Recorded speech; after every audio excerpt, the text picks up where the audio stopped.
Cars don't xylophone. They concertina when they crash. They don't xylophone, Gary. Get some glasses as well, so that when you read people's comments, you aren't making up words that they have not said. It is funny listening to you read people's comments and getting half the words wrong. Sorry, I'm just remembering when you said some words that weren't even there on the page. Somebody wrote the word heliocentric. What the fuck did you say it was? Being a proponent of hallucinogenic model, shouldn't they be intimidating? Being a proponent of hallucinogenic model. Hallucinogenic model. Hallucinogenic model. Hallucinogenic model. Shouldn't they be intimidating? Hallucinogenic model. Hallucinogenic model. Hallucinogenic model. Electron is huge. Electron is a tiny thing. Electron is huge. Electron is a tiny thing. Photons are really huge. They're tiny little dots.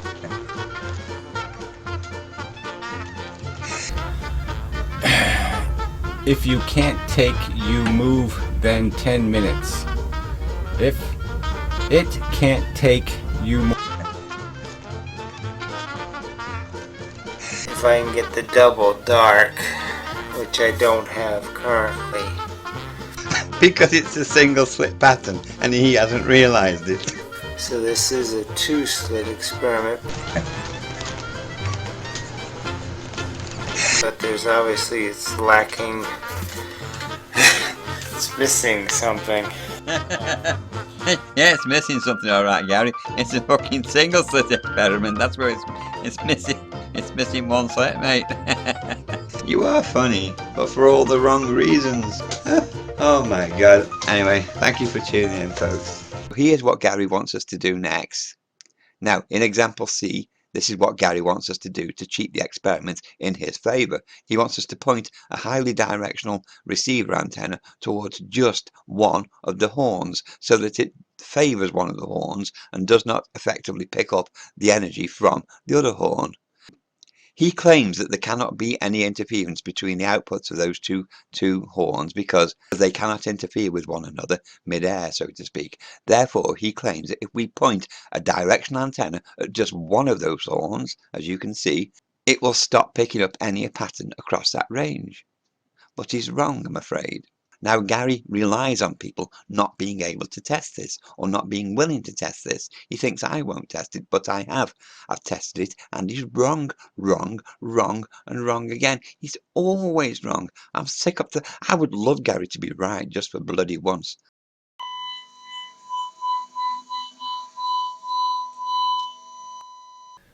Because if you use a directional antenna, you'll just be able to see that nothing got interfered with. Well, it's doing a damn good job of giving the impression it's been interfered with. If you have a directional antenna instead of an open antenna and go across and up and down, if you have a directional one, you'll notice that you always get the energy from this antenna. So if you just tilt the antenna and go up and down, you'll get energy everywhere. No pattern. Bullshit. There is pattern. If I tilt it to the other source, no pattern. Bullshit.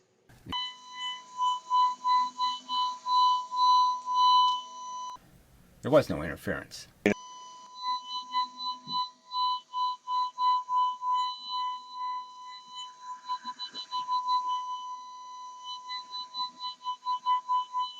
Another of Gary's experiments that he should have done himself, doing it to the exact requirements he specifies, yet again, his ever-changing strict requirements, yet another futile attempt to cheat the experiment. He wants me to have the receiver antenna to be made very directional and only ever pointing at one antenna, never pointing at the other one.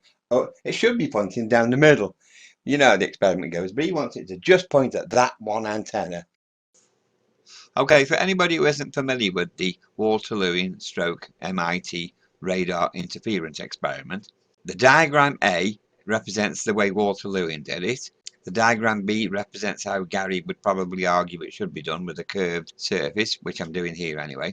And diagram C represents the greatly altered version that Gary wants to do to try and eliminate interference by deliberately trying to eliminate picking up the signal from one of the transmitter horns. The blue horns at the far end are the transmitter horns, and the red horns at the front end are the receiver horns. And I've shown them in pink either side to show that they are intended to move left to right. to scan across and pick up a pattern. To pick up the interference pattern, which is normally done with sound, but Gary objects to sound because Gary has this weird idea that if you didn't put sound on the experiment, you wouldn't get an interference pattern. I disprove that later in this video. Okay, so here's a written summary of what's going on. We have the receiver antenna scanning left to right in all three cases. In case A, it's in a straight line. In case B, it's in an arc. And in case C, it's in an arc using a highly directional antenna which only points to one horn. But we still get the same pattern. Gary was wrong. Okay, folks, here we go again now, testing yet another of Gary's stupid theories. Sorry, testing another one of Gary's desperate attempts to cheat the experiment. You know how the experiment goes, but he wants it to just point at that one antenna or that one antenna. I've engineered it with this red. You can see this red rail here. That guides the angle of this, so it can only ever point at that antenna. So when I swing it across here, it's still pointing at that antenna. Yes? It's still pointing at that antenna. See what I mean? Because it changes the angle. And when I swing it this way, pointing directly at the antenna now and completely away from that one. So according to Gary, this means that we won't have this pattern. Energy everywhere, no pattern. If I tilt it to the other source, no pattern. No, according to Gary, this pattern will disappear when we do this.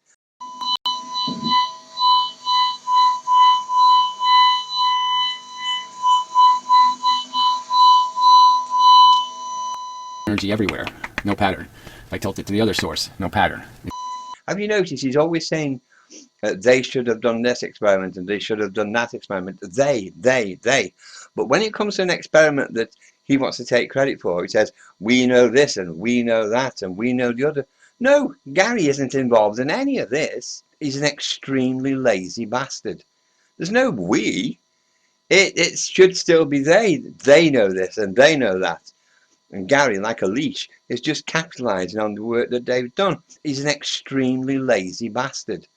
He should be doing this work. If he thinks this experiment should have been done to demonstrate his claims, he should have fucking well done it.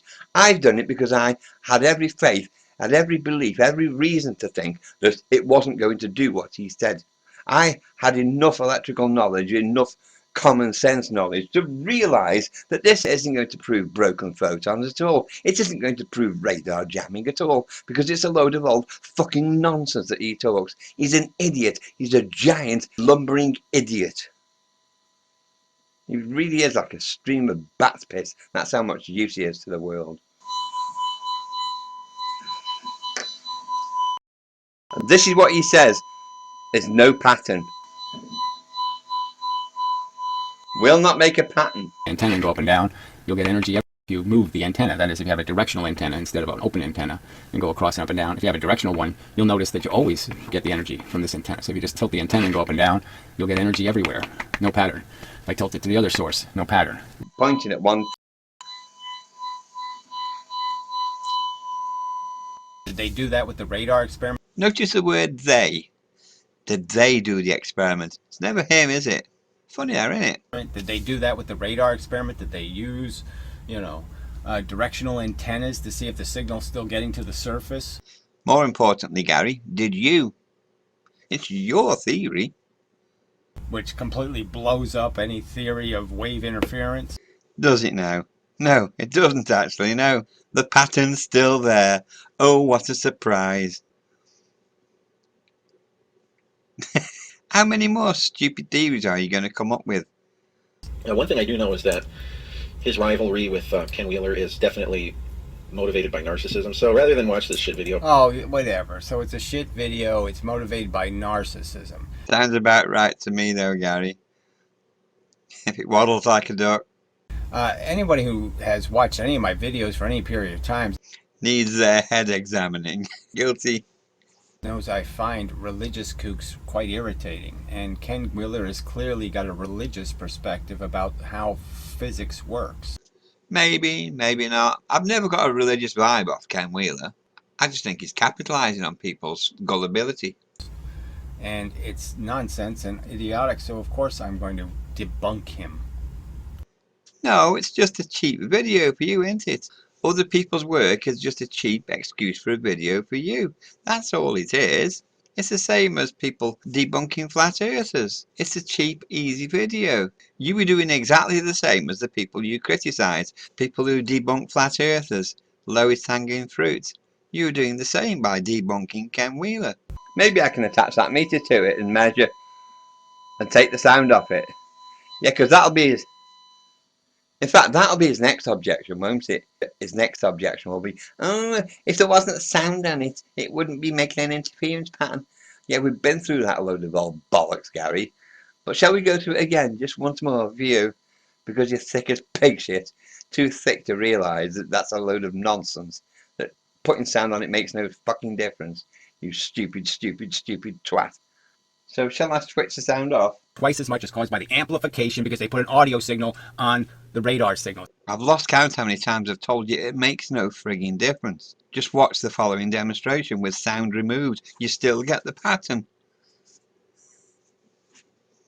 What's wrong with you? If they don't put the audio signal on, if you're not listening to the radar, all right, you won't get a 2x. Then how do you account for the pattern that you've got when I've taken the sound off, you moron? I want to shake you by the ears. Say, Gary, buy some fucking equipment. Test it yourself. Please do that. If you've got $4,000 to waste, spend some of it on that. For God's sake. Seriously. There's not going to be 2x amount of microwaves hitting one location and then none, and then 2x and then none. Yes, there is. Just look.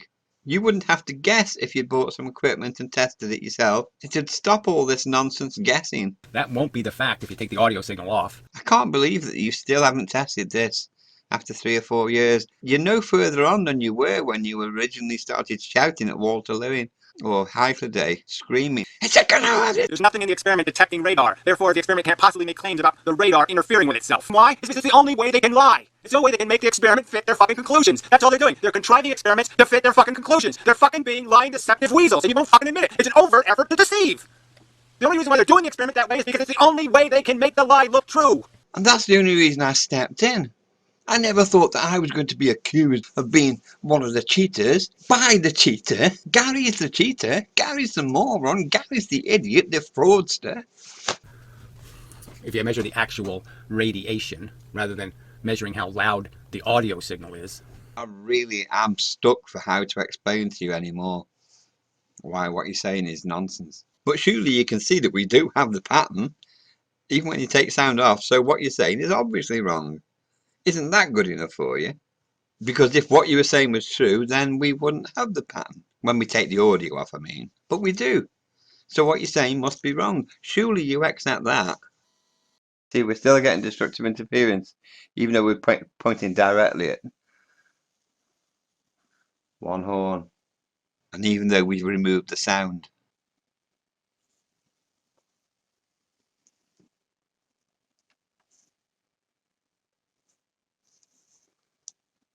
In all seriousness, Gary, if you really do think that it only works with sound, if you think that the experiment only works with sound, ask yourself a question. Why do you think they gave us an off switch? I mean, they wouldn't sell these things with an off switch so you can turn the bloody sound off, modulate it or not modulate it, because it wouldn't serve any function, would it, if suddenly the interference pattern disappeared when you turned it off? Doesn't make sense, does it? Seriously, think about it.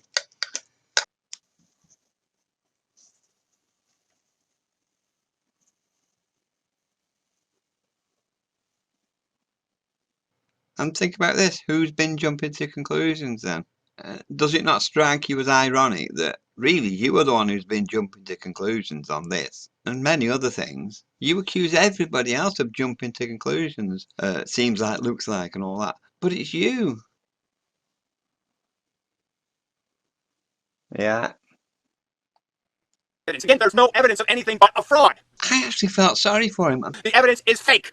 It's a fraud. It's a canard. It's a deception. It's a weaselly rig, okay, to make it seem like when it isn't like. I actually felt sorry for him. I thought, I need to stop him embarrassing himself. There's nothing in the experiment detecting radar. Therefore, the experiment can't possibly make claims about the radar interfering with itself. Why? It's because it's the only way they can lie. And here right now is the proof that Gary was wrong all that time, 3 years ago or whatever, 3.5 years ago. Attacking Waterloo and then attacking Hythloday for defending.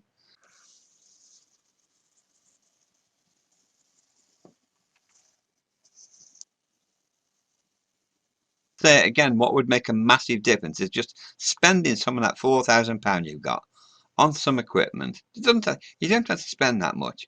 Just spend £1,000 of it and you'd have tons of equipment to work with. You could learn on your own without having to just second guess what other people have told you. You could find out for yourself. Because if you did the experiments I do, you wouldn't be second guessing your own experiment saying, oh, well, my experiment's supposed to be wrong. Unless they were wrong, obviously. But you'd use your common sense. Think, well, I'm doing the experiment as right as I possibly can, and it's getting different results than I expected. And hey presto, you learn from it. We're all learning all the time. Spend some money. Right, I'm getting fed up of doing this now. Remember that line there, the edge of that tape is 0 because I can't calibrate the meter anymore.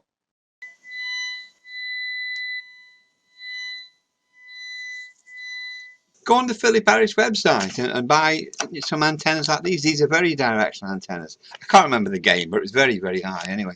Or eBay, buy some parabolic dishes. Build your own antennas. They're a bit dear, about £450 for a pair of these, I think.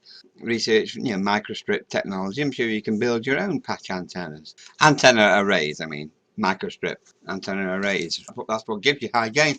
Or the slightly older ones, the horns, which are fantastic. Again, Unilab, Philip Harris. I don't know if they're still available, but you can quite often buy them second hand. Don't pay through the nose. You don't have to pay $1,000 for them ones that you see universities using. It's stupid prices. You can buy these for, I can't remember. You get plenty of change out of £100 anyway. Build your own for nothing though. You can make your own if you've got the patience, but I don't know if you've got the patience, have you?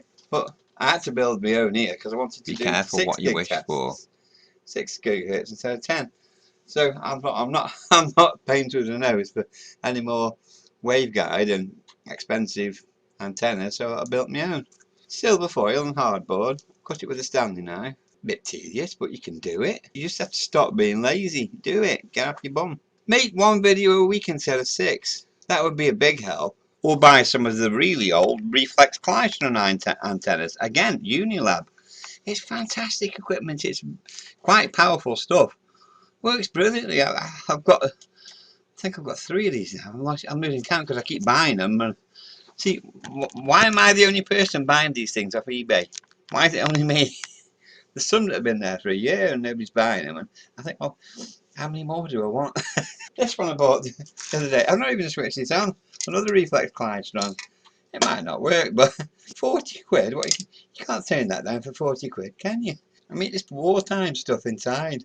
Really good gear. Fantastic. It's apart from anything else, it's a learning curve. It's fun. You're into electronics and that, just a little bit. There's not much you can't learn to fix yourself.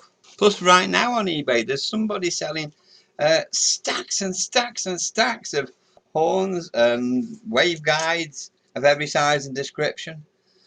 Job bundle lots, about 20 pieces for about 300-400 quid.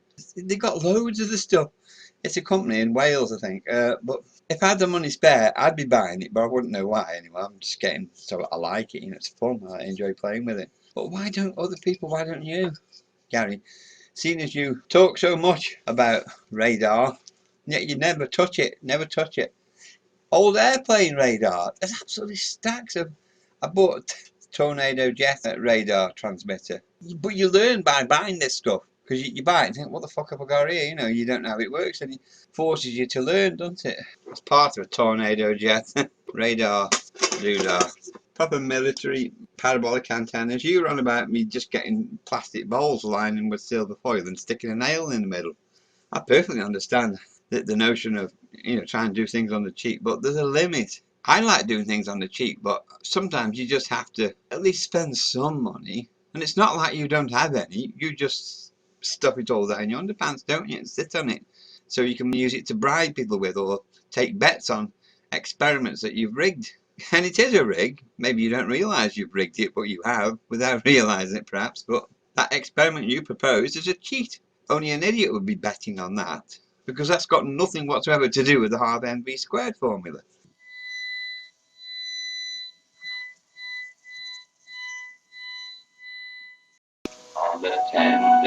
Fabulous rough science gave to me. 10 deleted commas, 9 made of facts, all from his ass. Each getting shitter than the last is played. Glass beans, glitter made 3 beans, 4 skin face made 3 beans instead of 2 it seems. He's too stupid to admit he can't see. The 11th day with rough science gave to me. 11 twats floating up his trap, 9 made of facts, pulled from his ass. Each getting shitter than the last is played. Last beans, glitter made 3 beans, 4 skin face made 3 beans instead of 2 it seems. He's too late to admit he can't see. On the 12th day of darkness, rough science gave to me.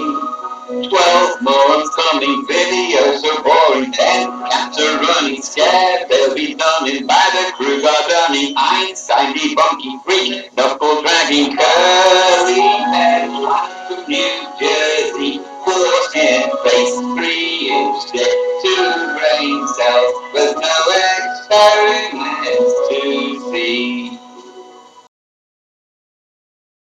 Let's call it a 20th of the weight heavier than it should be. So I've ground some metal off it. Can you see? It was a grinding wheel, as you call it. It's a spinny thing. It goes round and round and round. It's rather dangerous. Shit, I'm forgetting he's not going to believe unless I've fucking videoed me with a grinding wheel. That's how fucking pathetic the man is. You gotta film every fucking operation. Yeah, film yourself gluing things together. Film yourself grinding metal down. Film yourself fucking going to the shop to buy something. Here's me generally doing what I'm claiming to do. Fucking bird.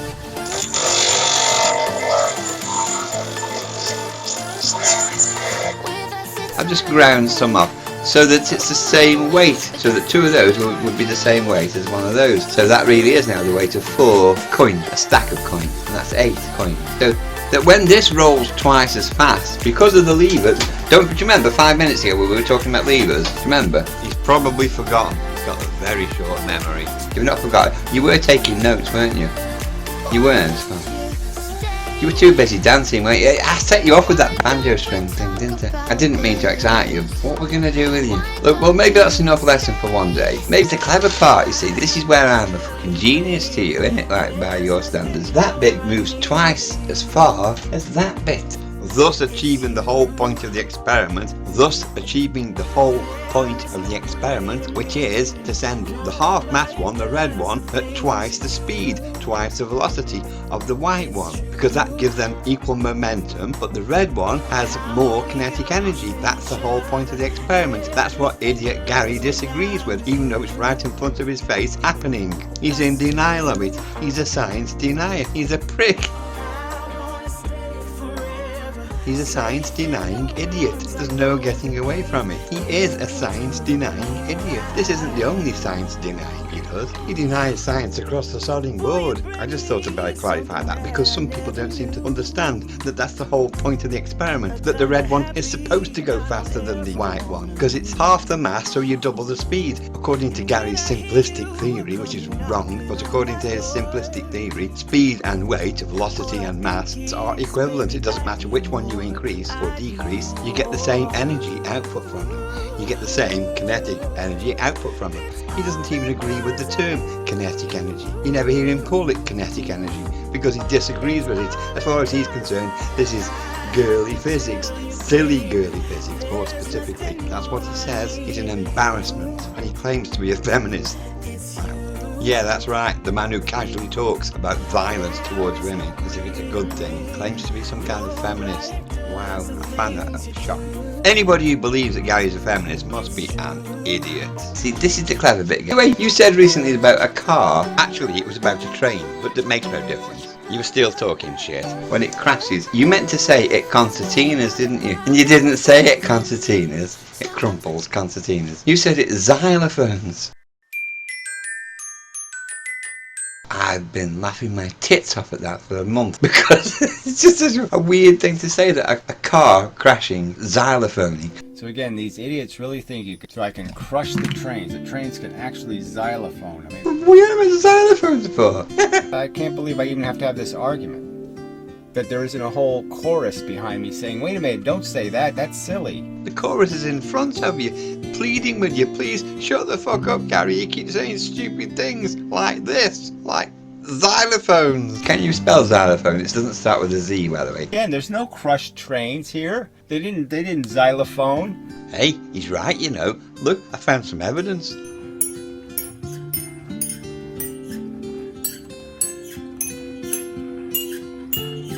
Z as we say in Britain. Starts with an X. That's really confusing, isn't it? If you don't understand levers, you're not going to understand how to spell xylophone. In fact, I reckon if you don't know the difference between a xylophone and a concertina, you shouldn't be trying to do physics. It's no wonder you get everything wrong. You're thick as fucking shit, Gary. That's a fucking xylophone.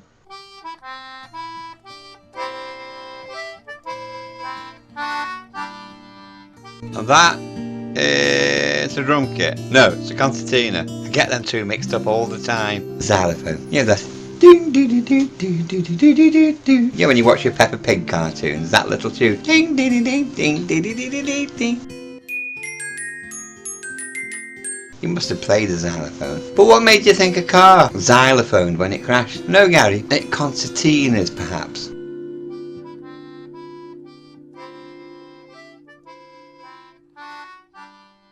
Crumples, it has a crumple zone. So I don't know why you're even mentioning it, but I think you were. It's no use, Ted. You'll never get it absolutely right.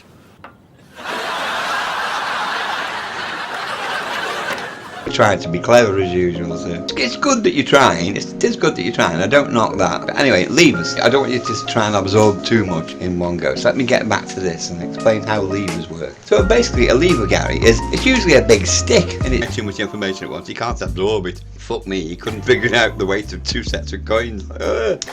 Well, they both weigh the same. No, they didn't, Gary. They weighed different. They had different masses. That was the whole fucking point, you moron. So stop insulting him, Steve. It's not fair. He can't handle it. He'll go away for a week and have a nervous breakdown and have to lie to his internet was down again. Get your violin out.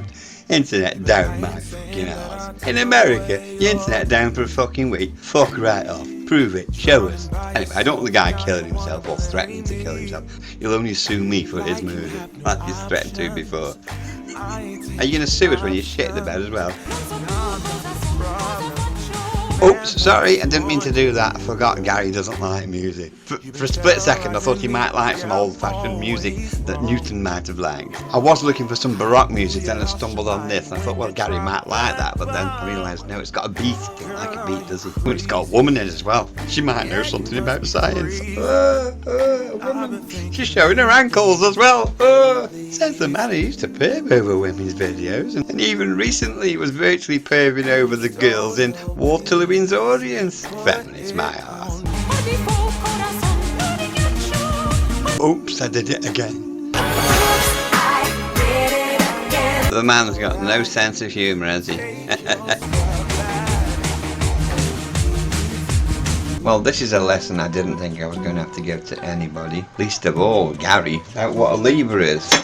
I'm assuming that everybody's as dumb as he is. I'm just assuming that people can figure out, this is obviously a lever pushing them. But why does it need explaining? Just because it isn't shown, isn't it inferred? Isn't it sort of implied? Isn't it something that somebody who's supposed to have a technical mind, supposed to have an engineering mind, supposed to be the smartest person on the fucking planet, can't work out? Plus, further on in the video, I'm sure there are clear images where the story is revealed as you go further into the video. So surely you don't start making a video replying to something before you've watched the entire video. I'm going to check my own video again now, just to check that I actually did show the lever. Well, for all Gary's criticism, yes, so for all Gary's criticism, it's doing rather well, don't you think? 1,500 views and climbing, 35 likes. Not bad at all. It's doing a lot better than my videos normally do. I mean, if we just click on the analytics for a moment, it's slowed down, but still getting more and more views all the time. And got more subscribers, so I'm not complaining. So I'll turn this. Turn the sound down. So all I'm looking for is evidence of how long it takes me to find that it's a lever In all the following tests, the red object is half the mass, twice the velocity. You're about to meet a guy called Gary who doesn't believe in kinetic energy and calls it girly physics, a stupid remark against Emile du Châtelet, who gave the world so much. So Gary wants us to show every little nuance of the experiment.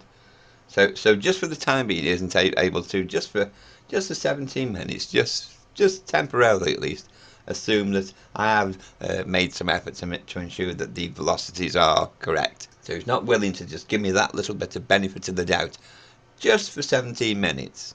No, he's going to just jump straight in right away and say, right, I can't see how it's being done. This must be wrong. This is a load of shit. He's that dumb that he can't think, well, what could possibly have done to make these velocities happen this way? He could have thought to himself, well, I'll tell you what, let's stay with the video and watch it and find out. See if eventually it becomes revealed. Blow up the image a little bit so we can have a closer look. So this is in honour of girly physics. Thank you for your support.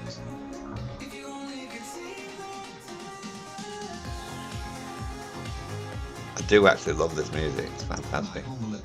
And just knowing it annoys the shit out of Gary is just the icing on the cake. He also doesn't have any verification that those two masses are inversely proportional. The red one being half the mass of the white one.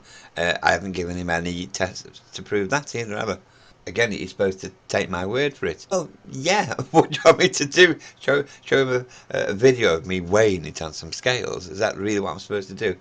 Wouldn't it be better if anybody who had doubts thought, well, let me go away and test exactly the same thing. This looks like a simple experiment. He's just rolling 8 coins into one spring and then rolling 4 coins into the other spring, twice the velocity. So can't I just test that myself? Ooh, how could I do it? Oh, I know. Let's use a lever and let's just wrap the tape. Let's wrap them into a roll. You know, to just do it themselves, wouldn't they? Because they're not thick. Most people who wanted to do the experiment themselves would think, yeah, I can do that. It's only Gary who can't. I'm coming to that. I've not proved that these springs are identical. How do you know I've not heat treated one of the springs to make it weaker? Yeah, well, funnily enough, I've not. Because you can test it yourself and say, hold on a minute, when I do it, I get different results. But you won't get different results because I did the experiment to the best of my ability in a honest manner. Prick.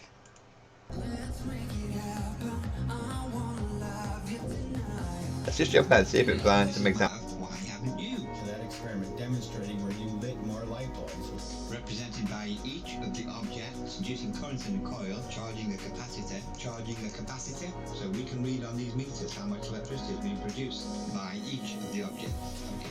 With the faster object, your formula always says has more energy.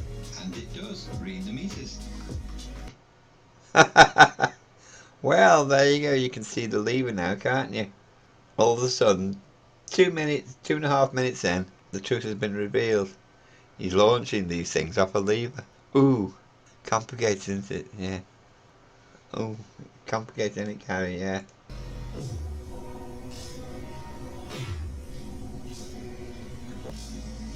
There we go. There we go. There you go, Gary.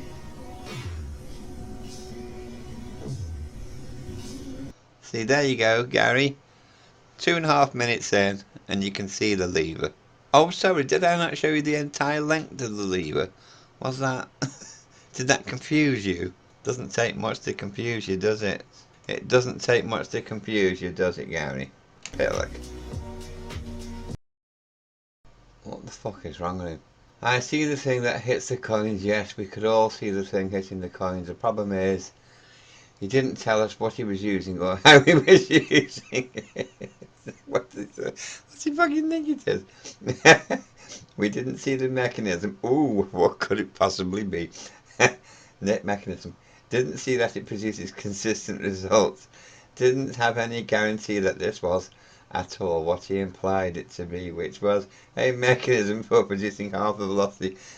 Fucking you got to wipe his ass, haven't you? Didn't show that happening. It's on a slight angle. So He doesn't even pick up on a clue like that. Fuck me. So I assume it's on a pivot, as you said. Yeah. But you're saying it in hindsight, right? After I've already told you.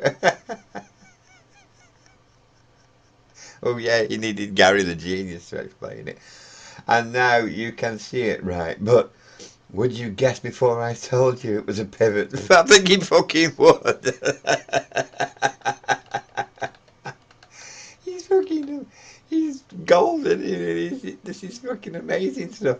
Did you just watch the video? Go, oh yeah, there he's using a lever. I don't think he did, because it took me 2 or 3 times watching the video before it occurred to me. Oh my god, is he serious? Is he fucking serious? Wow. And he worked as a mechanic, didn't he? Fuck me, no wonder he failed at that. Wow.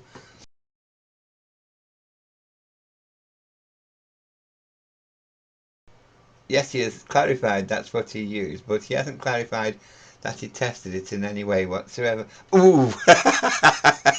Ooh, let me test this lever. Oh, I really need to test this doing exactly what it is obviously doing, using the most simple maths under the fucking sun. Or demonstrated it through some kind of evidence. Ooh, some kind of evidence. Fuck me, this is amazing. They did anyway to figure out whether his lever was actually, calibrated properly to produce the required outcome. You know that we have some reason to be assured that every time he... This is brilliant, it's fucking hilarious.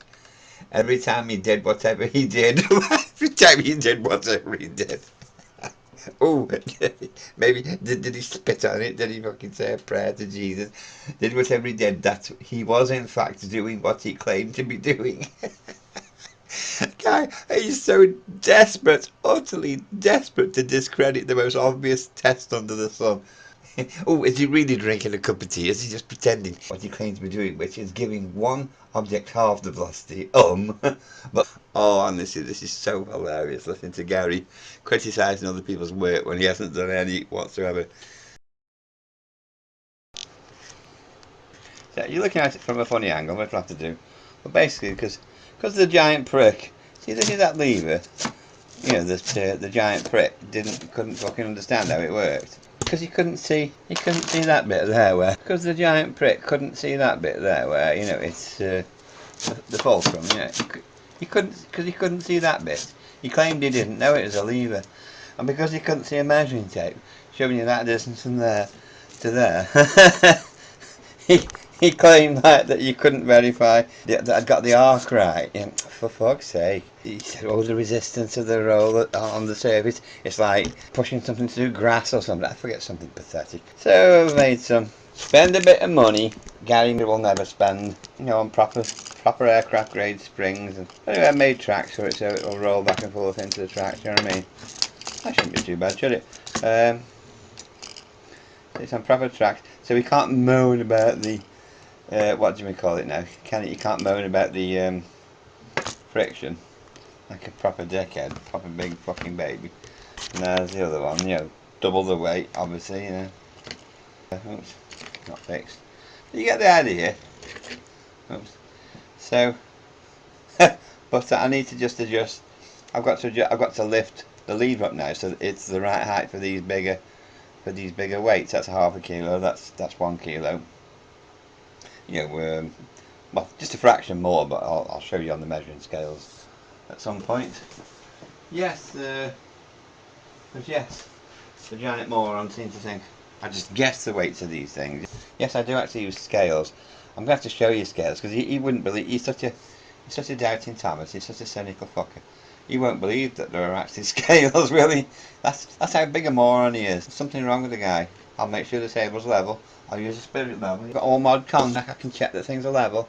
It's not quite right there, is it? But anyway, you get the idea. So, yeah, I do check these things before I start me tests, I don't cheat like Gary does. Okay, that'll do for the moment. Right. Feels like overkill having to explain this in such minute detail to somebody who claims to be like an engineer, and yet he couldn't have figured this out himself. He needed me to point it out, and he couldn't figure it out with music in the background and pretty faces in front of him. Well, how do you think he would go on if he worked in a real environment where people do play music if you go into a big factory or workplace when you've got to solve some very complex problems? Nowhere near as simple as this. I mean, some serious difficult problems. PLC controlled equipment, you know, with hundreds of motors that Gary thinks only used to operate ceiling fans. He's a moron.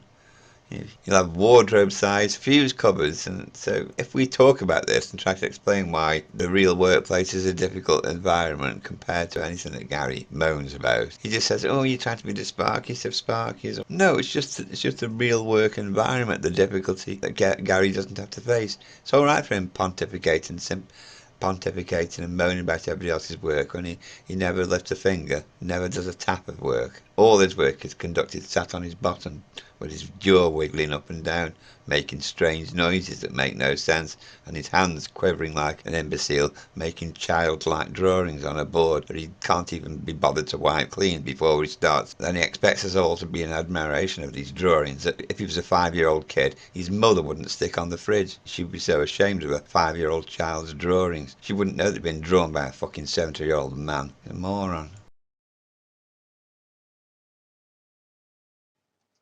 Okay, let's give this a go.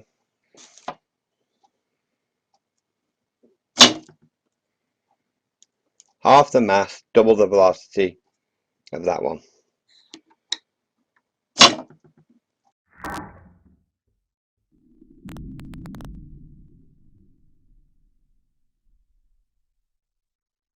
What happened to your £2,000 bet that this wouldn't work?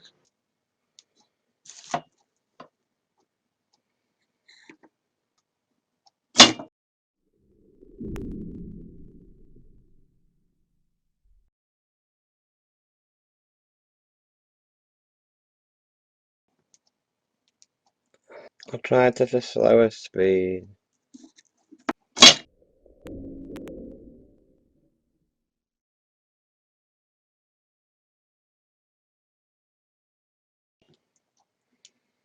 So that was at a slower speed on purpose. This heavy copper bar was only there to hold these solenoids in place. Yeah, a lot of preparation for a small experiment.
Started realizing heat by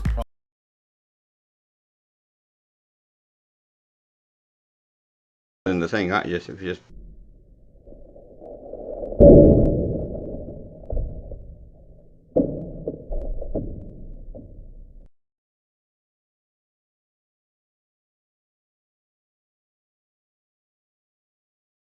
count 1, 2, 3, 4. Just in case it isn't entirely clear. Just in case it isn't entirely clear what's going on here. So there's where the red reel has ended. So red reel has just hit that cushion. I'm in the way of it, unfortunately. But you can just see the top of the red reel there, just over my shoulder. Count. 1, 2, 3, 4. And that happens in the same time as the double mass reel reaches the halfway point. And this is the starting point that they both set out at. Count. 1, 2, 3, 4. So start, end, and halfway. Hopefully that's clear. And I'll repeat this 2 or 3 times. Very tricky holding it back because it's a lot of pressure. So I've got to let go and count. 1, 2, 3, 4. Ah! Count. 1, 2, 3, 4. Ah. Might not be quite bob on. I'll give it another go. Now you know what you're looking for. So that's the starting position. Push it up against the cushion. 1, 2, 3, 4.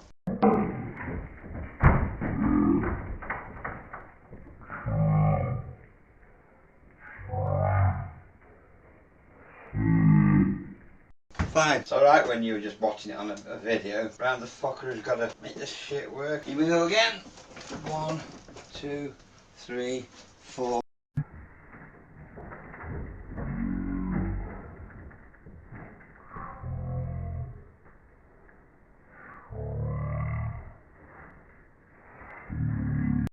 The heavy one was a bit past halfway, wasn't it, when that one hit the barrier? So yes, so that needs to go a bit faster, doesn't it, the light one? It's still not quite at velocity 2, is it? So at the moment, this heavy one's got slightly more momentum.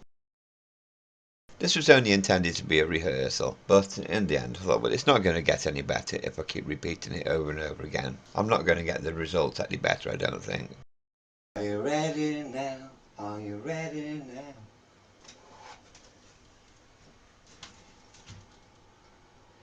That was a bit shit, wasn't it? When I do it with the fast one, that might be shit as well, I don't know, do I? Let me line them up again. I've got to be honest, I was expecting to be a bit better than that. 1, 2, 3.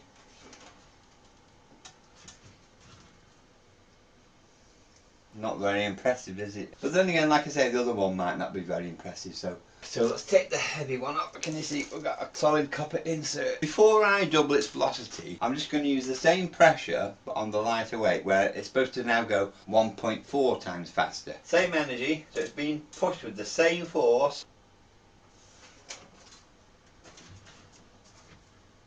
Go to.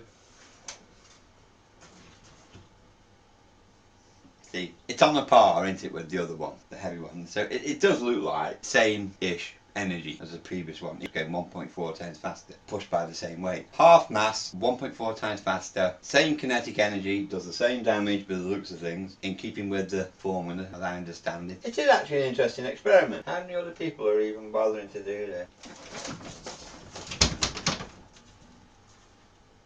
Well, that was actually quite interesting, wasn't it? That was actually quite interesting, I must admit. And that was better than I expected. So it did do like 1, 2, 3, 4, a bit more besides, really, didn't it? And that wasn't even quite double the velocity, was it? I'm quite impressed that it actually worked. That was better than I was expecting.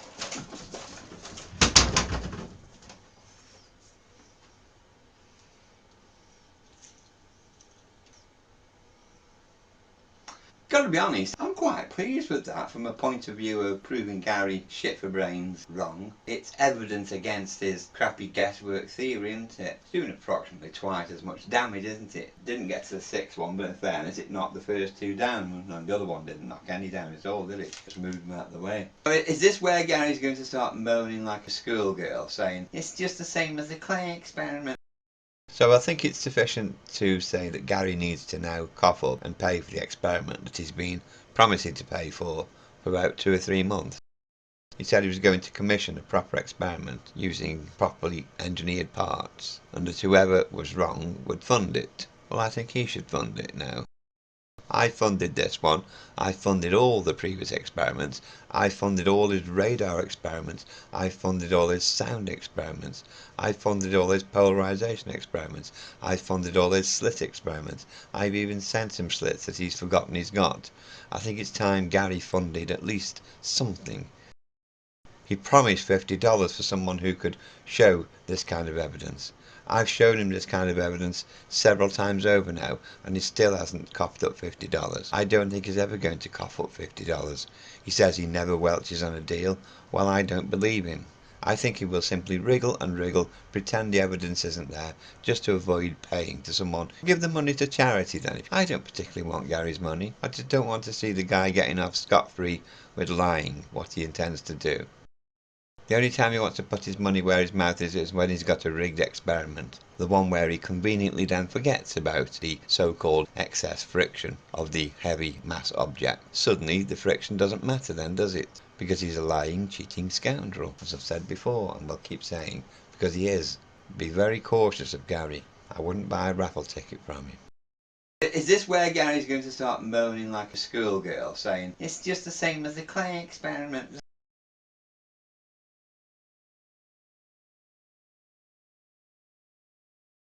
Okay, so here we go. So again, now the equivalent of the £16 bowling ball, I'm giving it every chance to redeem itself and try and knock down some bottles. Velocity V1. Press back against the weight, I just remove my fingers and off it'll go.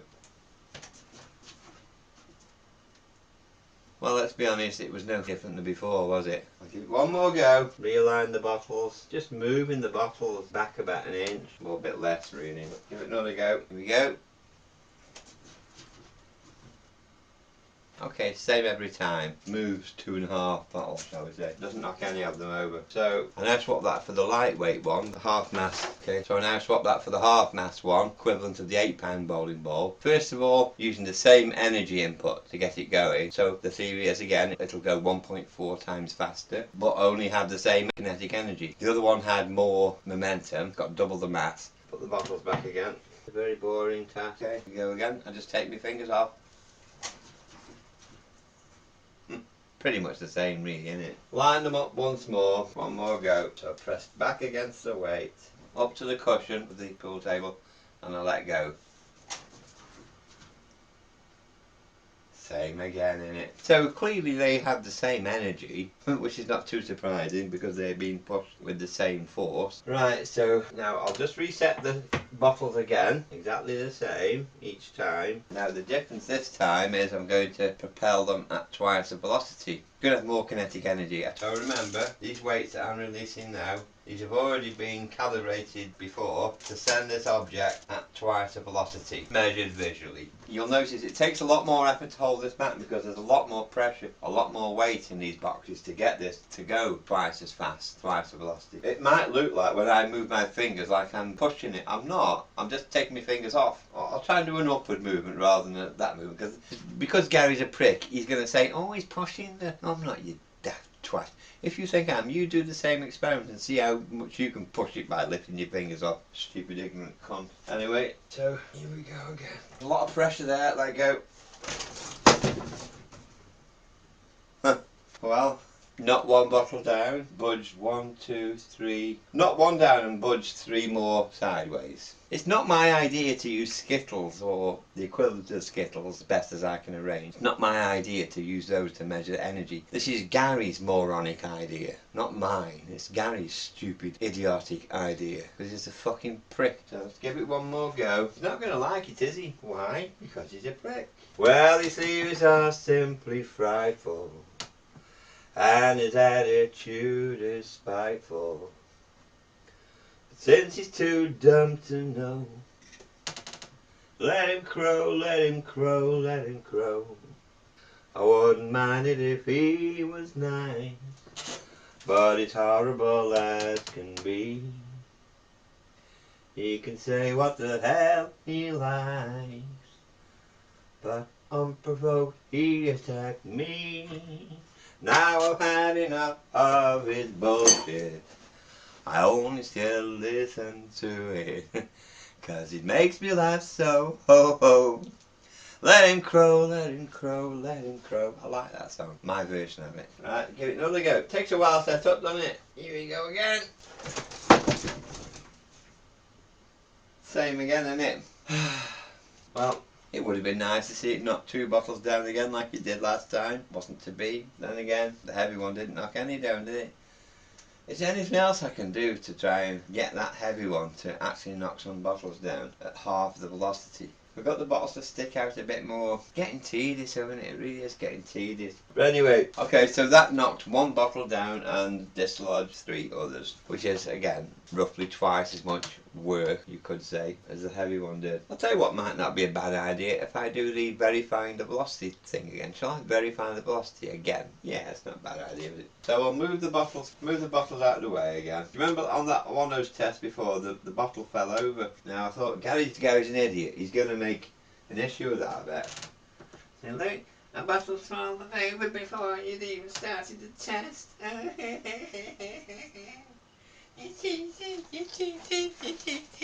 sorry, Gary, if you think that. Fucking get your nose in a book and try and learn something. Or do some experiments of your own, you damn fucking arsehole. That free, so it's not touching any bottles, is it? No. So, I'll put the heavy one on the other track. Every time I pick up this heavy one, I forget how fucking heavy it actually is. Right, so really hard holding these back. Are you ready? 3, 2, 1, let go. See, that's where I stopped that one where that one hit the buffer. I'll do it once more. Are you ready? 1, 2, 3, let go.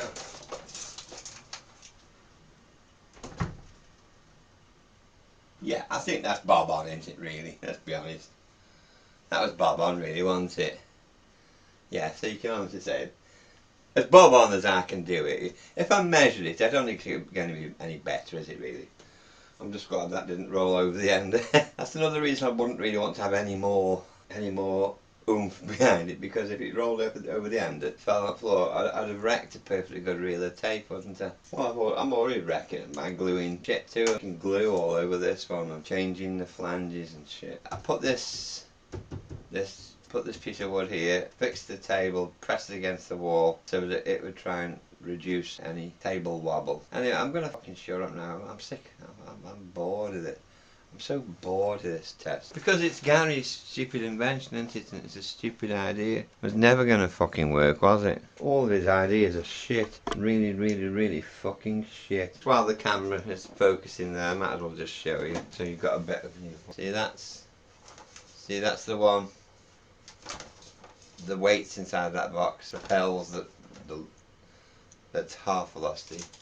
Then I've got 3. The middle one will do the same again as that one. But the 2 outside ones add extra. When I use those as well, all 3, that's enough weight to propel that one at twice the velocity. And it's just an alternative to doing it with levers, which Gary protested about because he's a fucking idiot. Use springs, you could use electromagnetics, I suppose. Sure, there must be lots of different ways if you think about it, but I'm just doing the simplest way as I can dream up on the day. And I bet Gary hasn't been, in this last week I've not been watching any of his crappy videos, and I've not been missing it in the slightest. I bet he hasn't come up with a single good idea, has he? Let me but guess. I guess he's gone on about the Eddington experiment. Ooh, that's news. Why don't you tell us about the Titanic, Gary? You're just dupes. It's not my fault. You're stupid. You're lazy. You're stupid. You're lazy. You're lazy. You're lazy.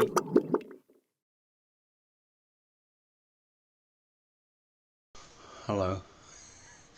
So what we're trying to do here, I'm trying to just give you a sneak preview of the experiment as it's developing.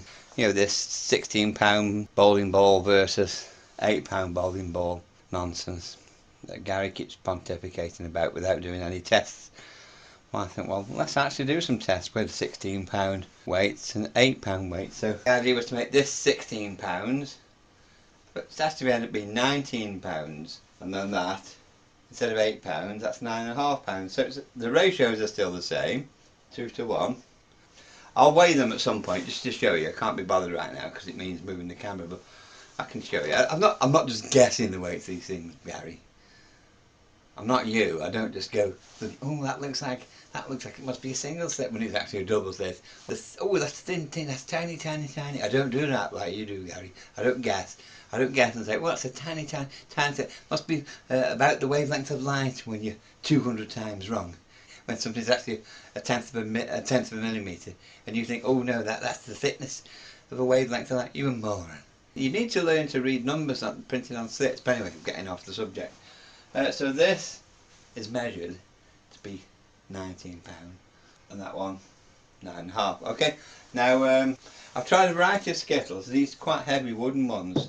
Unfortunately, even though they're quite heavy wood, feels like hardwood.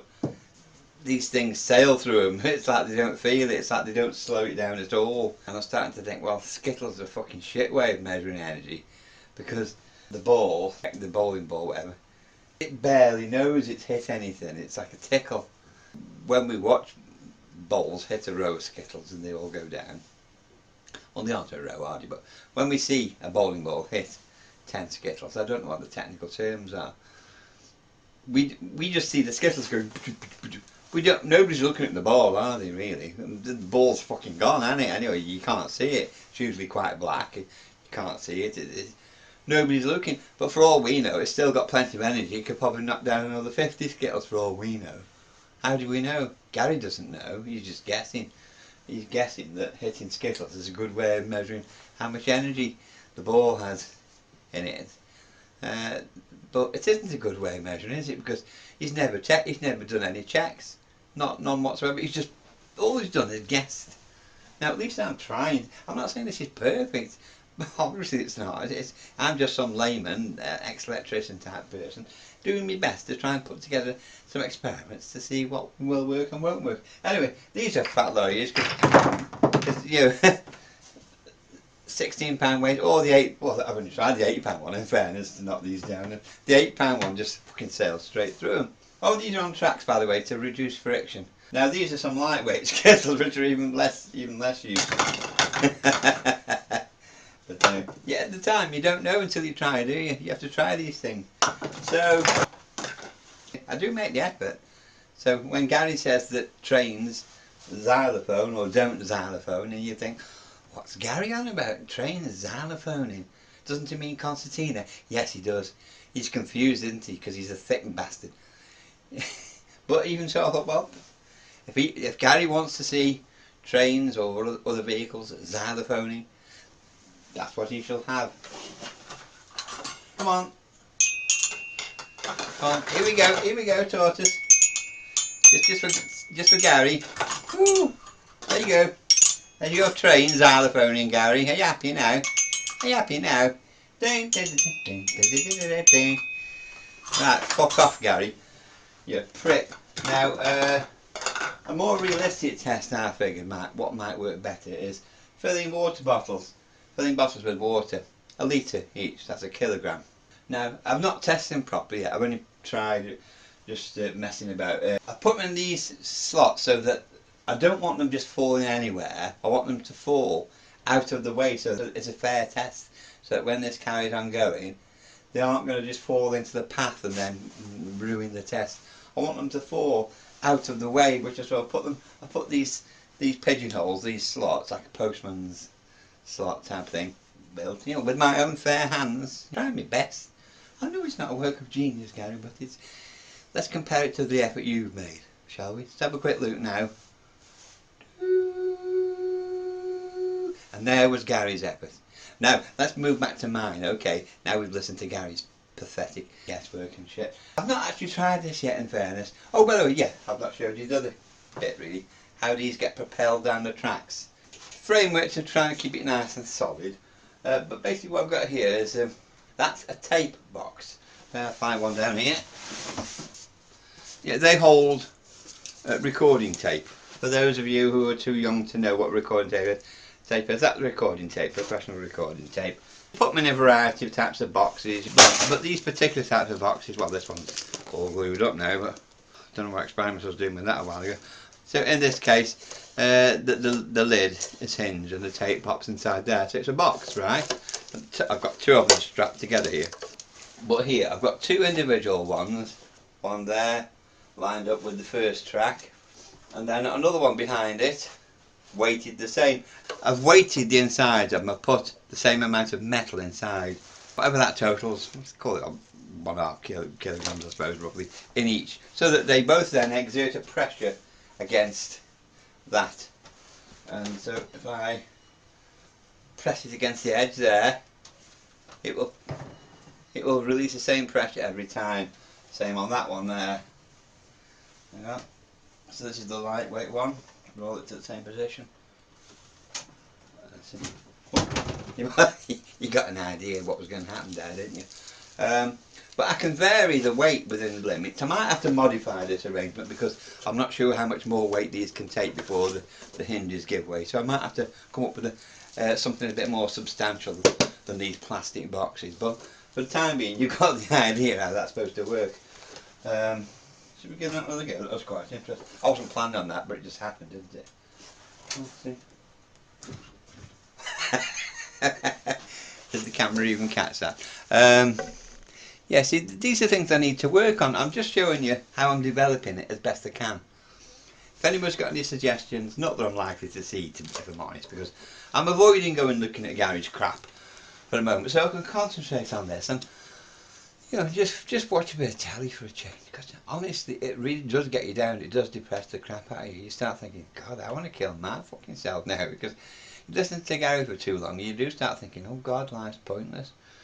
You're always going to be talking to these empty-headed morons. There's no convincing them. So I thought, just for a few days, until I finish this, until I'm ready to upload it, I'm not going to even look at what crap he's saying. Cause I know he's... I don't... In fact, most of the crap he's been saying about me so far, since I uploaded that wanker video about him, you know, a month or so ago, I've not listened to any of those properly. You know, I've just had a quick look at the transcripts and just glanced through at key parts and see, well, he's talking shit there. Oh, he's really talking shit there. Oh my God, he's in fantasy land now. And you think, well, what's the point? I'm not going to listen to this stupid voice talking shit about me, calling me a pedo and stupid crappy things like that, which absolutely is just the pits. Which very predictable. I knew 3 years ago this is where it's going to go, because I saw him calling so many other people the same thing. It's when he's run out of arguments, that's where he goes. He starts calling people paedophiles. When you think about it, who's the only person that we know of who's had any proper finger pointing at him in recent years? I mean, from official sources, shall we say? Who should we most suspect of any of that kind of nonsense? Well, I think we all know who that is. But so I think he's trying to distract attention away from himself, isn't he, when he starts doing that kind of thing? Try and discredit other people. You know, I'm not going to name those people's names, but I have a folder full of people he's called that kind of thing. Well, a folder full of videos, anyway, where he's made those accusations about other people. By rights, we ought to be able to take legal action, but it's so juvenile that you would go down that route. Only idiots are going to be influenced by it. It doesn't really... It's not worth taking seriously, is it? It's like, oh, your mum's fat. Oh, I'm upset, you know. What else you got, Gary? Come on. Anyway, if anybody's got any ideas about how I can improve this, bearing in mind, I don't have a fucking science laboratory. I don't have any fucking... I'm skint until for another week yet. I'm out to turn... That's why I'm sitting at home with my coat on, because I'm fucking freezing. I can't afford electric at the moment. Well, I can a little bit, but I've got to be sparing with it, because I didn't budget too well. So I'm not rich. I can't go around spending daft money. But if it's important, I will do. Anyway, if anybody's got any ideas, I will listen after I've finished this, and I might come back and improve it if your ideas warrant such extra work. I think people do need to bear in mind, though, I don't have a limitless amount of energy. Quite the opposite. I'm very, very low on energy. My health isn't good. I don't know why. You know, anybody's guessing it. I have no intention of finding out why. Let nature take its course, you know what I mean? But I'm not very... You know, I'd rather be going to sleep right now. But anyway, I'm pushing on as best I can, getting experiments done while I can, and hopefully, you know, they aren't too bad. I know Gary rips all my experiments apart and says they're all unscientific, but he's got some nerve, and he can... The person who was... The last experiment I remember him doing was A, with rusty razor blades trying to make double slits, and he accidentally made single slits. That was when I sent him some actual proper lab slits. They cost good money, and I didn't. There's one of them I couldn't afford one for myself, so I just cut a tiny sliver off for myself and thought, let him have the whole thing. And he doesn't even remember having that now. It's sad, isn't it? I've seen that same slit slide appear on other people's videos twice now, and Gary has sat there questioning it, saying, what sort of slit is that, I wonder? You've got it, you daft bastard, it's in your drawer. Or you put it in the bin 2 years ago. I don't know what you did with it, but I know he had it because I saw him using it in 2018, September 2018. I'll show you a clip sometime where he's getting it all wrong because he can't read. Because he can't read the numbers on the side of the slit that tells you the width of the slits and the width of the impediment. Actually, the slit centres. He says that's all dopey information. He says it's dopey and irrelevant. Because I sent him a reminder of how to read these numbers on the on slit slides on the 3rd of May 2020, and do you know what he did? But he deleted it. He didn't even open up the message to show you people who were watching the video and reviewing supposedly comments. He didn't even open it up. He just said Stephen sent a question or a comment that's dopey and irrelevant. Then he just deleted it and started telling us his theory, which is completely wrong about the double slit experiment, how it really works. 6 months later, he had to backtrack on all that. 6 months later, he had to backtrack on all that when he realised, even he realised he was talking shit. But he was doing all this. Game over. Game over. I'll go over it for you people one more time. You ought to be able to understand it. It's simple. Game over. 6 months later, he has to change it again. He's hilarious. And sometime in the future, he's going to have to change it again because it's still wrong. Anyway, let's move on. Let's shut this video down because I've got other things I want to do with my life apart from talk about Gary Shithead, international knobhead, license to talk bollocks, license to talk bullshit. Da da da da da da. Gary, fuck off.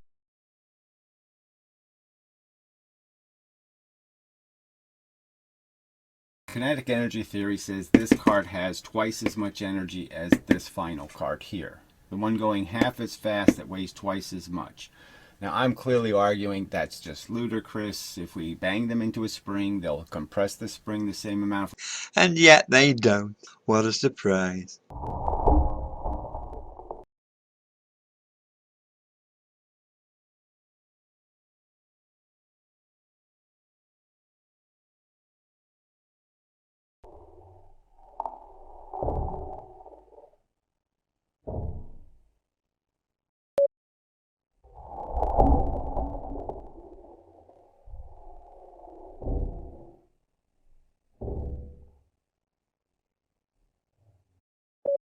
If we put a generator on their wheel, they'll generate exactly the same amount of electricity. Well, how is the light one here making double the electricity then? Charging the capacitor double. How?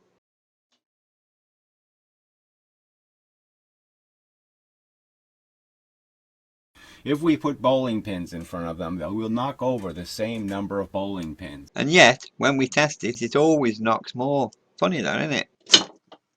It's almost as if you don't know what you're talking about. Once again, it's clear that the one that has half the mass but twice the velocity does the most work.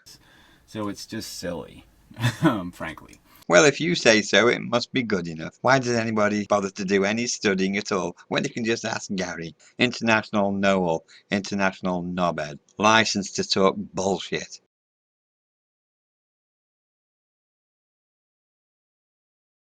Nobody seems particularly interested in the clay experiment, so I thought, I want to see them.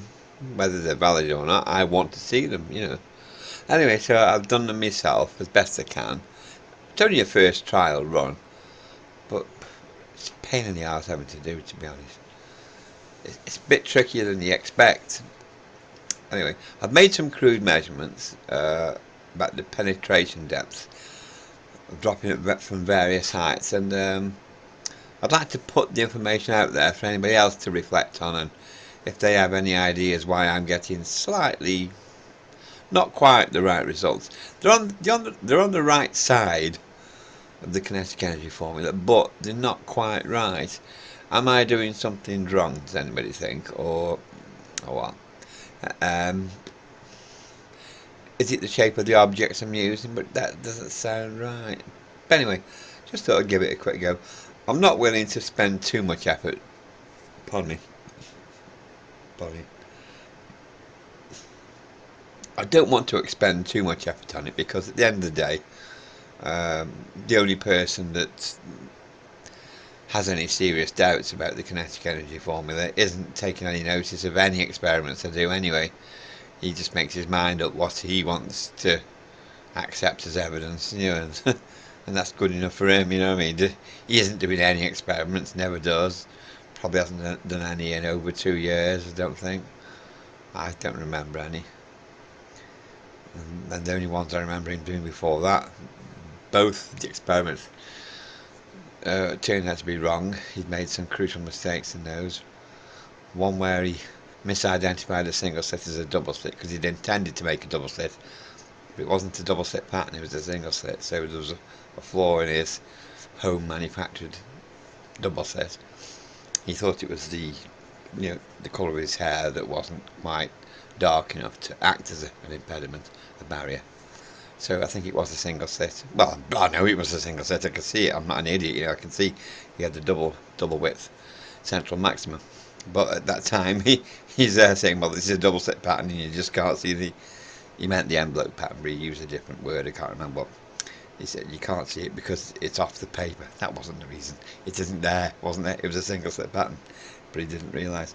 And the other experiments, I sent him some slits and some proper lab slits, and when he was using those, he was interpreting the width of those slits wrong as well. Even though it's written on the side, it's written on the thing, what's the dimensions of the slits. He misunderstood the denotation marks. He misunderstood what the letters meant, and I wouldn't. So he thought, that the width of the slits was the same in each case. They were all the same width. It was only the impediments, the central barrier, which changed. He thought that the outside width, the total width, was changing in each case. So he totally distorted idea of what he was looking at. So that was a bit of a waste of time. And funnily enough, every time anybody else has used those exact same slits, which has happened on a couple of occasions, featured in his video, he's remarked on the slits and not recognised where he's got it. He said, like, I wonder what sort of slit that is. That looks like a single slit because it's very, very, very thin. It looks like it's the thinness of the wavelength of light. I think, how can you frigging tell that just looking at TV, a computer monitor? You can't, can you? So, anyway, he's wrong, and he's got it in his drawer anyway, unless he's thrown it away or lost it, whatever. Fair enough, not a big deal, but I just find it odd that somebody who claims to be the only person in the world who understands the double slit experiment properly it's completely forgotten that he's got that particular slit. He's seen twice now other people using. I've got records of him using it. I think it was in October 2018. I've got records of him using it. The video of him using it and saying that it's the outside width which is changing, which is completely wrong. It isn't. But so anyway, all I'm saying is that he never does any experiments, and when he does, he gets them wrong. Oh, and the other experiments he's done was the plain glass beam splitter, which he harped on about for a long time. He never stirred up about that for quite some time. Then all of a sudden he went dead quiet about it. Well, I found out why he went dead quiet about it, because I came to do that experiment quite by accident, really. I wasn't really intended to do that. I just wanted to do some. I was shining his light through a piece of plain glass at an angle, and I suddenly realised, hold on, this is what Gary said makes a plain glass beam splitter. Then, because I got slightly better eyes, I'm willing to wear goggles, you know what I mean, so I can see better. Gary isn't. Gary refuses to wear goggles, even though he admits he's got bad eyesight. He couldn't see that this so-called plain glass beam splitter was actually making 3 beams. The one that goes straight through is fine, but the one that reflects that way, it reflects twice because it's come off the 2 edges, the 2 surfaces. So it's making 3 beams. Now, in what, on what planet is that a useful beam splitter? But he was claiming that was a better beam splitter than the ones you can buy, because he has a long-standing claim against half-silver mirror beam splitters, that they cannot possibly do what they claim to do, blah blah blah blah blah, all because of the. So I'm doing it straight now, going and blah blah blah blah blah. I hated that. That's a cop out, isn't it? When you just keep saying blah blah blah blah blah when you can't be bothered explaining things to people. Yeah, his argument was that. Oh, actually, I'm just going to end with on blah blah blah blah blah, because it's his argument and I don't agree with it, but I can't be bothered going into detail because I'm talking about the fucking clay experiment now, not that. But I just wanted to point out that the only person who seems to have an argument with the kinetic energy formula is this particular individual, and that particular individual just never does any experiments, and apart from the ones he's done that were completely and utterly wrong, pointless, learnt nothing from them, and so I do find it a bit odd that he's sits in his from his eye. Is it ivory tower? Is that the expression? He sits there from on high, dictating those experiments are rubbish. Those experiments are rubbish. Those experiments are rubbish. I know more than anyone else. I'm the smartest person in the world. He literally says that. He's not kidding. He thinks that. I'm the only one who has any integrity, and he doesn't do any experiments whatsoever, except wrong ones. And then a couple of days ago, he did a video called "The Bad Experiments." Fuck me, that's like Hitler doing a show about child minding or something. I don't know. It's just it's like me doing lectures on dentistry. I've got no fucking teeth now. You know what I mean? That particular person doing lectures on physics and bad experiments. The only experiments he's ever done were bad. What can you say? Anyway, I just sort of put it out there. I've done the clay experiment to the best of my ability. Yeah, I mean, I don't know anybody else who bothers to order, a large quantity of clay when they have no other use for it. I might make a model of Gary's head just for a bit of a giggle. Oh, I wasn't going to talk about him, but you can't help it, can you? Because he's just there. It's like a fly in the room. You think he's there somewhere. What? Anyway, hopefully somebody finds it interesting. Gary won't. Gary will just criticise it. He'll rip it to shreds like he wouldn't have done it the way I did it. He says that about every experiment ever. I wouldn't have done it that way. Well, he wouldn't have done it at all, would he?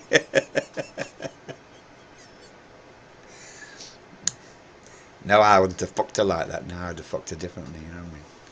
Oh, fuck off. You go carry on fucking whoever you were fucking. I'll carry on. This video's going down the pan, isn't it? Oh, that was a good one. A nice straight one at last. So now from 19.5. Measure that. I think I'll just put a piece of tape around it. Try. Stop being so stingy with me tape. That'll be 1.5 of my thumb there. It's about 1.4 inches, I would say. Check further around, it's like 1.5 there, isn't it? Did go in at a very slight angle, so I'm going to say 1.5 inches because it changes all the way around. So, okay, 1.5 inches then. Write that down. 1.5 inches at 19.5 inches height. So when we doubled the speed, right, so that should have quadrupled. That should have gone to 6 inches, not 4.5 inches. I've got that right. So the speed from there to there is doubled, isn't it? Is it different if you use a different shaped object? So why isn't that 6 inches instead of 4.5 inches? 4.5 inches was the best I had with a nice straight drop. Seems to be in some sort of halfway house situation here, don't we? Because it's kind of worked, but it's not fully worked. And what to think? So if it was 1.5 inches at speed 1, at speed 2, double speed, Should have been 4 times that, shouldn't it? Should have been 6 inches. It's a pain in the ass having to do all this shit. I suppose it's worked out, not quite as well as it should be. But I've got to be honest, I'm kind of disappointed that it worked because I was quite excited when it didn't work. I thought, oh, some shenanigans have been going on here. This doesn't work. That's me being a fucking dumbass thinking that doubling the height was all that was necessary. Nobody's perfect. I'm owning up to my mistake. I'm not hiding it. Hey. Anyway, I deserve that fucking fish finger. It's going to be freezing cold. Them fish fingers are going to be freezing fucking cold now. They're going to be colder than when they're in the fucking ocean. Oh.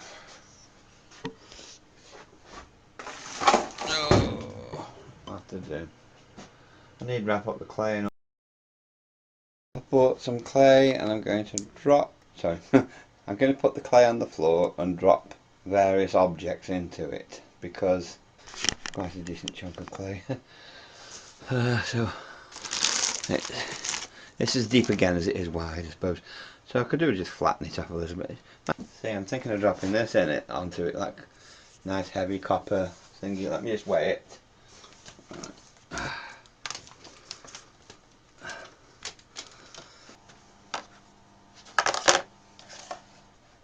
I'm guessing it'll be about 1.5 kilos, I'm guessing.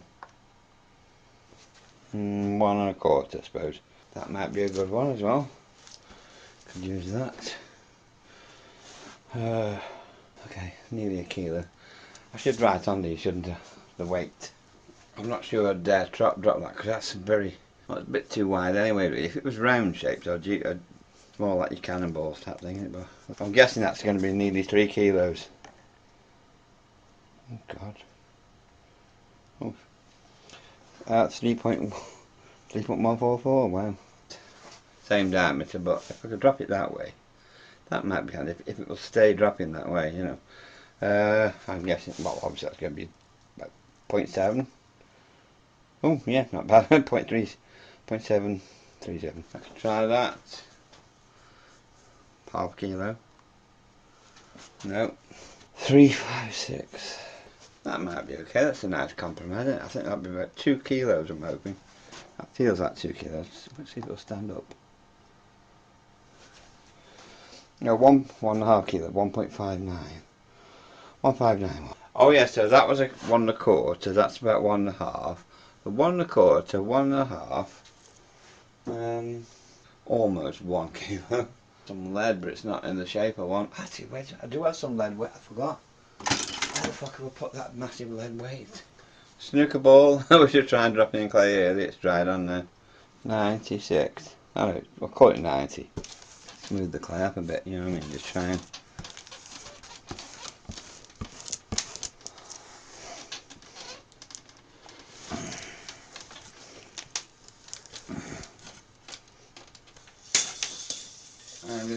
Right, I've got a pair of step ladders. I'm just going to be climbing up my step ladders, dangling it down. Camera doesn't like staying still, but anyway.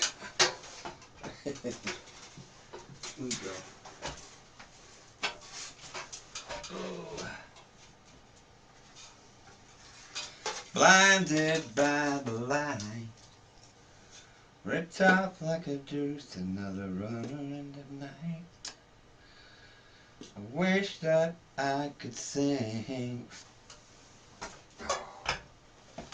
So I went to the trouble of doing that just to realise that the cotton, that's how long it is. What a bastard. For the love of God. Are you going to Scarborough Fair? No. My body lies over the ocean. Oh. Bring back my Bonnie to me.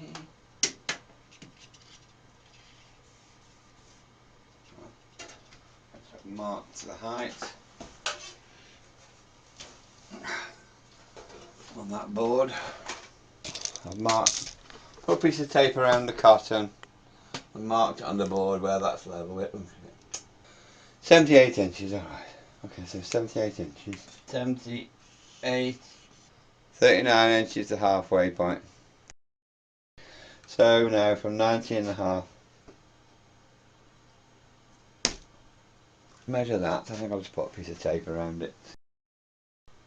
Ready? Gotta be honest, I wish that had gone in straighter.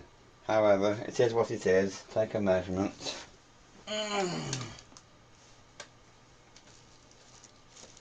Got it at a funny angle. I didn't want to come out too easy, to be honest. Oh, it's not gone in as deep as I thought it had. It appeared to have gone in deeper than it had. Can you see?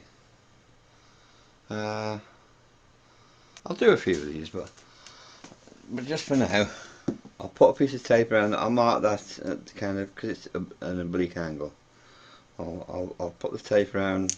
Well, you can see the clay, can't you? Really, where it's marked. I'll go off the clay markings, not mine markings. Put tape around there and say that's about the average. I'll measure it after. I can't be bothered. Right, I'm going up the ladder.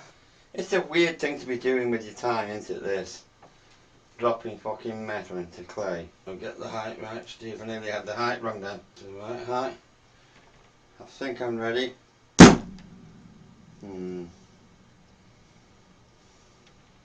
That wasn't a straight throw either. Did that slow it down? Well, you can see. It was there where it hit the wood. I will do more. I'm just going to mark the top first before I lose them. Again, I'm going to mark, because it went in a funny angle, I'm going to mark halfway, obviously, the average. Now, approximately, that looks, you see, that was the first one from the halfway point, and that's the next one from the what's it point, yeah?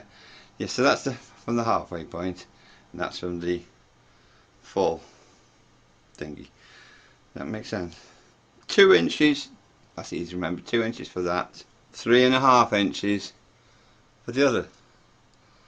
2 inches and 3.5 inches, yeah? Anyway, let me write that down. Was it 1.25 that bar? 3.5 inches at...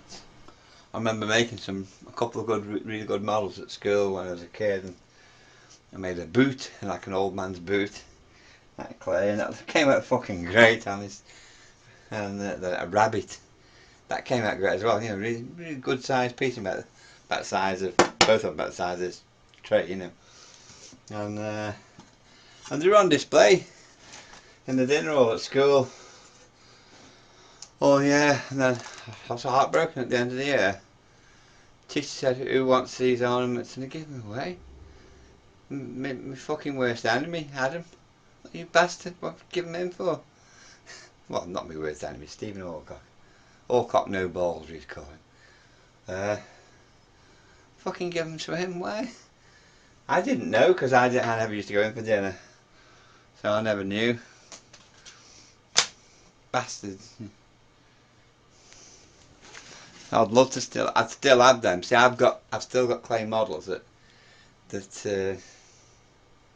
you know, my ex-wife's first lad made when he first went to school, and he brought me out. He's a little, 5 or whatever. And he brought me home a little hedgehog he's made. It's over there actually. Should I get it? Yeah, come on, let's. You see, I treasure things. I treasure things that people have made for me and give me. And this.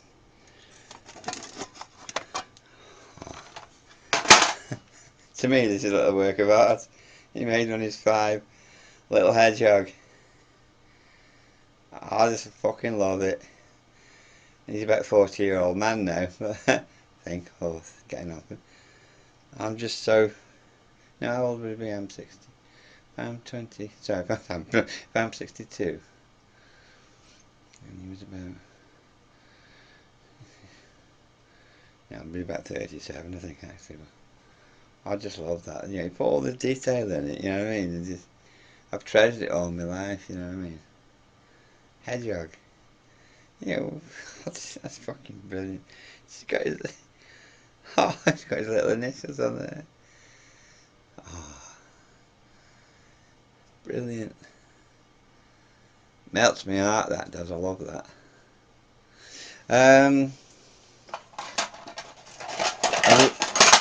And he also made me, it's probably the same week or something, he made me this. Do you know what that is? It's Kotix. I love it. You know, when Andy said that, he's made you this. coat, you know. I don't know whether it's by calculation or what, but he's put the nails in. It's a slight angle so they'll hold on to your coat, won't they? I've never used it as a coating.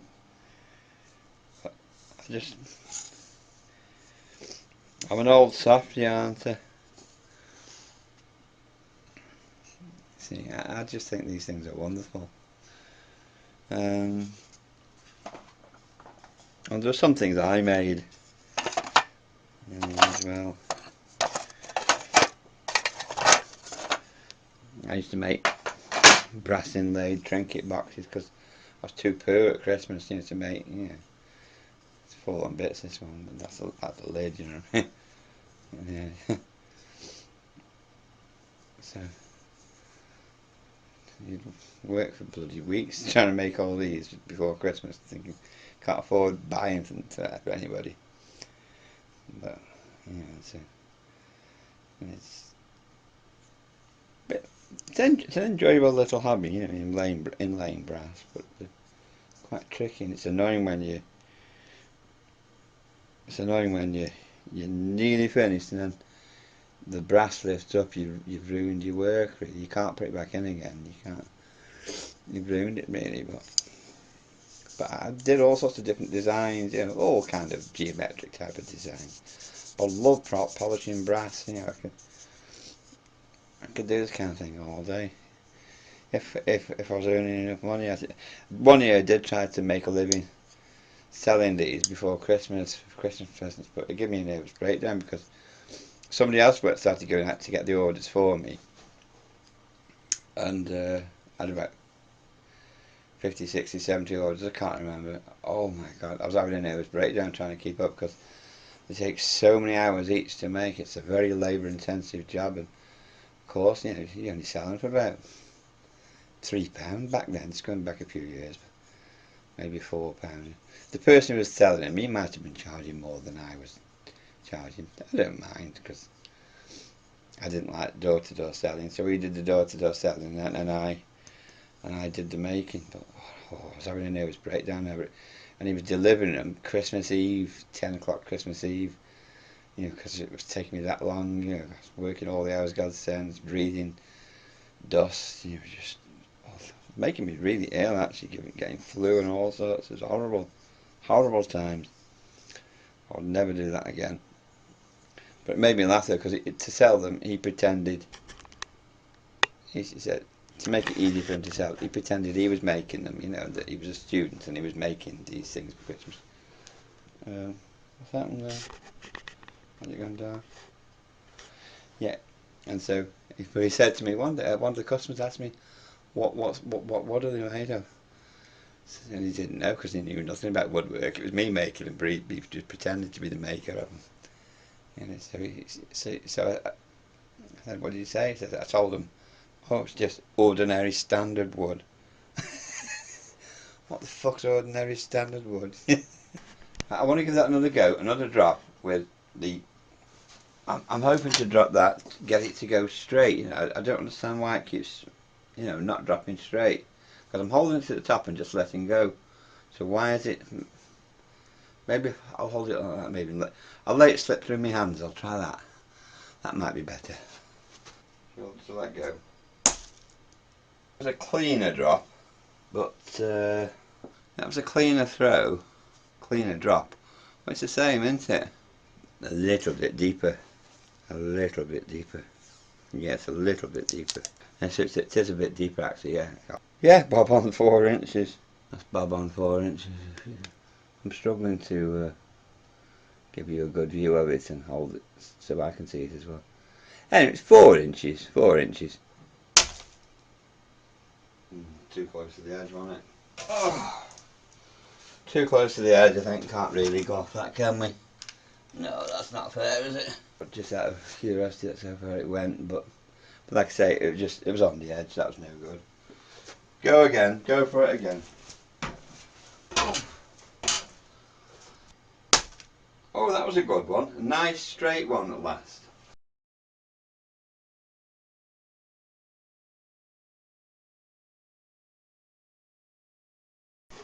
A nice straight one. A nice straight one. Bang on target. That's what we want. That's what we want. Right. So let me mark that. The green pen. Right, you little bastard.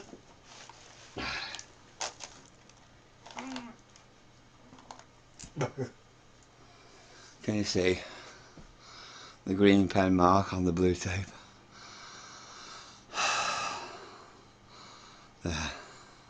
So I'll mark that now with I was being attacked by a spider. It's that fucking cotton down down. So concentrate on what I'm doing. Trying to mark it as accurate as I can. It wasn't absolutely 100% bob on straight, so my markings are a little bit thingy, but we can take an average, can't we? And we can now see that it penetrated deeper when it went in nice and straight, obviously. Well, that's not exactly surprising, is it? So this time it's gone in 4.5 inches. Can't quibble with that. Does that look like 4.5 inches to you? 4.5 inches. You wouldn't want that hitting you in the fucking head, would you? Imagine. I'd better write these down, hadn't I? So fat bar 3 was 4.5 inches. 4.5 inches at 78 inches. Anyway, in conclusion, I meant to put this at the beginning. So from 78 inches, which is as high as I can reasonably drop an object in this room, in my house, from 78 inches it penetrated 4.5 inches. From a quarter of that distance, which would be half the velocity, 19.5 inches, it went in 1.5 inches. So by rights it should have really gone in 6 inches, not 4.5 inches, to comply with the kinetic energy formula. So either I did something wrong or whatever, you know. So there you go. And for what it's worth now, in the halfway point, which isn't double the speed, I'm not sure what speed it would be, but from the halfway point, 39 inches, it penetrated 2 inches exactly. So we had 1.5 inches, 2 inches and 4.5 inches. Yes. Because 4 times higher, dropping it from 4 times higher, 4 times 19.5, the lowest drop, 4 times higher gives double the velocity at impact. I hope I've done that right. If anybody knows different, let me know, thank you. I'm only a layman, by the way. I don't claim to be any expert in this topic at all. I'm just reproducing the simplest experiments that I know of, ones that people have suggested or I've heard about, because nobody else seems to be bothered. And experiments are the only way I can understand these things. I struggle when it comes to the mathematical explanations. Thank you for watching. Right, I'm fed up with guessing now. See, I reproduced. Can you see me? No, you can't. I'm fed up with guessing now. I reproduced the experiment I did with the fat bar last night. I reproduced the same one with the thin bar. I didn't film it, but at the velocity 1 it penetrated 1.5 inches, exactly the same as the fat bar actually, but at the 78 inches height, you know, twice the speed, twice the velocity, it only penetrated, was it 3.5? Can't be bothered measuring it. But anyway, not enough. The other one went 4.5, but in either case they should have been 6 inches. So I've got heartburn and I'm out of breath. Now, 5 in the fucking morning again. Look, I just want to get on with it. Look, I'm going to try, because I can't be bothered ordering lead balls Can't be bothered waiting. I'm just going to try dropping neodymium magnet as, you know, my substitute for lead balls, because it's crossed my mind that perhaps it doesn't work the same if you don't use balls, because a long rod, I suppose you've got the extra resistance as it goes in, it's dragging against the sides, isn't it? Whereas a ball, once it's made its way through, there's nothing behind it to drag it, carry on offering resistance. So perhaps a ball would go 6 times. So perhaps a ball would go 4 times deeper. I can only presume, because they're not idiots, are they? These people who've done these experiments. Wouldn't make sense, would it, for them to claim a result, and when we could all just easily test it and say, well, you're wrong. They must be right, mustn't it? It must be me making a mistake, mustn't it, with the rod? Must be a reason I've used balls and not a rod. I was just trying to do it on the quick, just get going. I thought that would be better or good, but no, apparently. Let's give it a shot anyway, see what happens. I'm knackered. Oh, I'm just amazed that these experiments aren't on the internet, though. It is quite shocking, isn't it? You'd think there'd be loads of examples, wouldn't you? Oh, now I've not got my step ladders anymore, so how the fuck am I going to get that high? What am I going to stand on without breaking my neck? Oh. And I'm estimating a little bit based on how I can estimate fairly accurately, really, from the results yesterday. I know roughly how far away it was from the ceiling when I did it. About like that, wasn't it? Well, that didn't go very far in it, did it? I wouldn't have said. But then again, so that was from 78 inches. I'll have a closer look at that in a minute. In fact, I'll leave it in there. I've got another neodymium magnet identical here, so I'll get this one. I'll take the tape off it so it's nice and clean. You know what I mean? Not all raggedy, which will slow it down.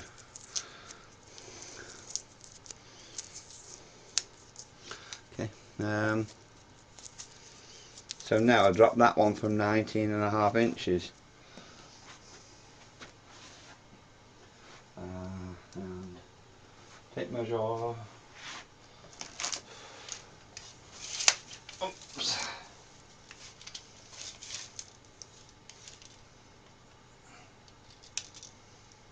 That's about.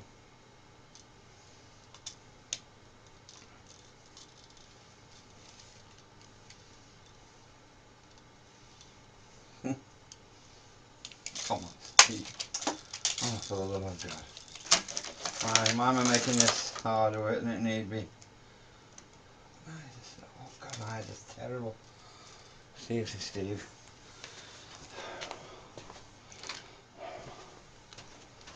Definitely need glasses. It's 20, 19.5, hang on. That's 19.5.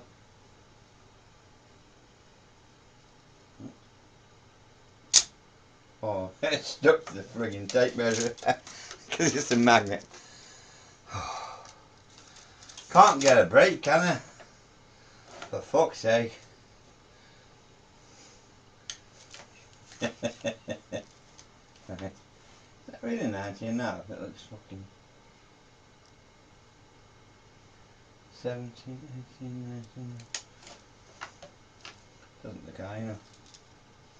Try again. I was it miles away from the tape measure. Right. Now then. Neither of them have gone particularly far into the clay. So what I'm going to do, I think, to make it so you can judge a bit easier, I'll lift the clay up onto this table, and I'll drag the table or the camera closer. Oh, for the love of God! Oh, I'm not in the mood. I'm not in the mood for any of this.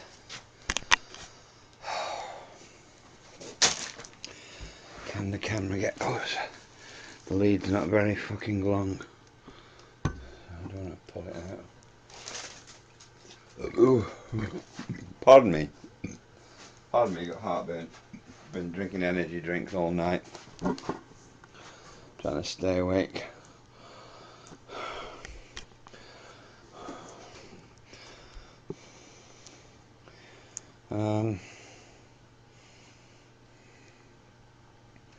Wonder if I can raise it up so that you can get a better view of it.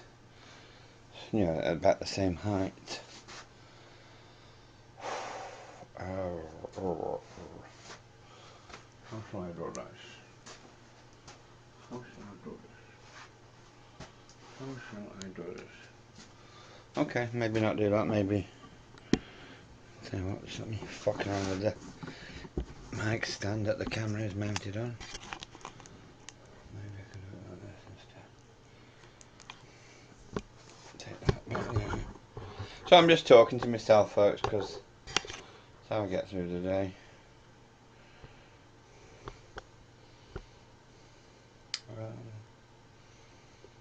It's got to be a better way than this, Steve. Come on.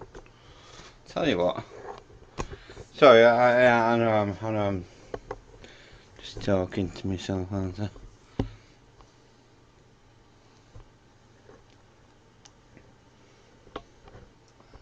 Right. This is a funny arrangement I've got here. Now, because they haven't gone in very deep, really. The clay is not on the level yet. That's more like level. Right. What do you reckon, folks?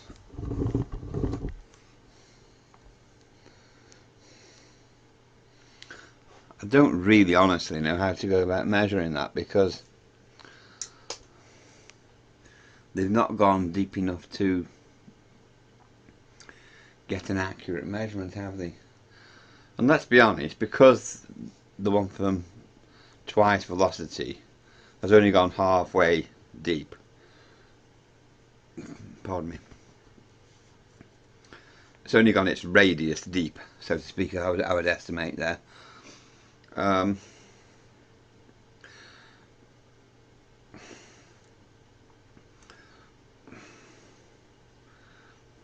There's no benefit to it not being a rod, because there's nothing behind it it doesn't have sides to drag. Sorry, I can't find the right words to express what I mean.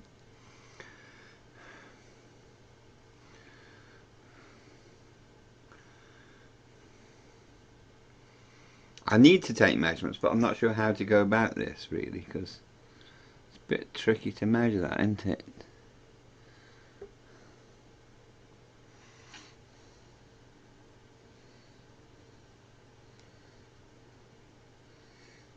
Do you know, it might be better if as long as I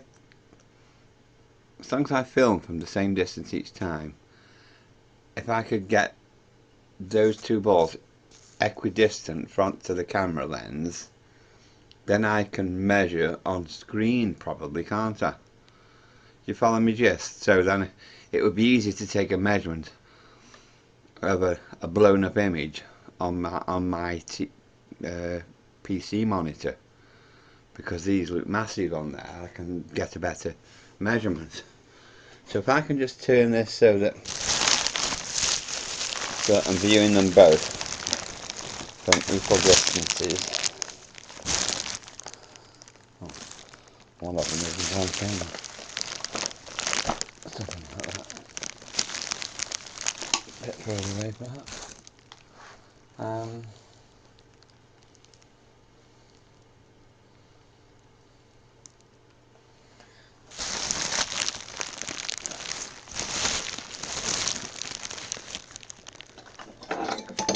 Sorry for all the pressing about, but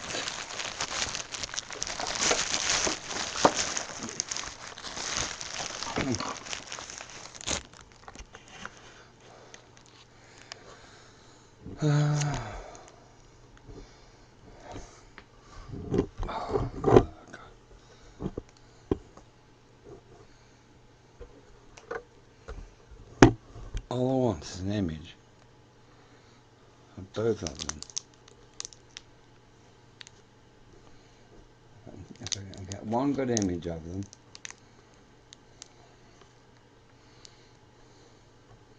you know, that's not, you know, something like that way, looking direct, straight.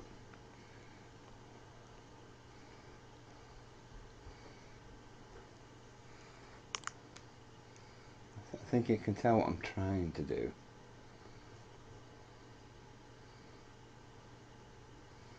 Just want a good clean image of them, where I can measure the relative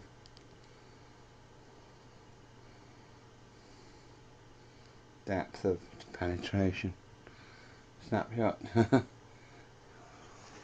I can take a snapshot of that or something.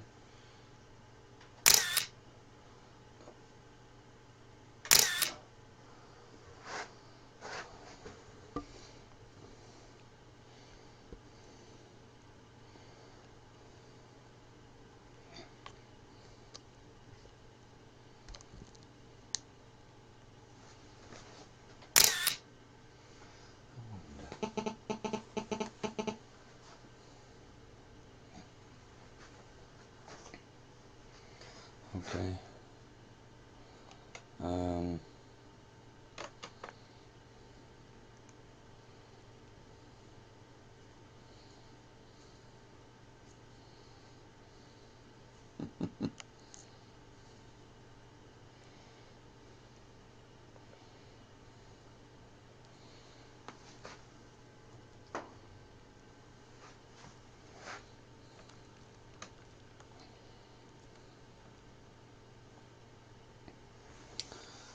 Tricky.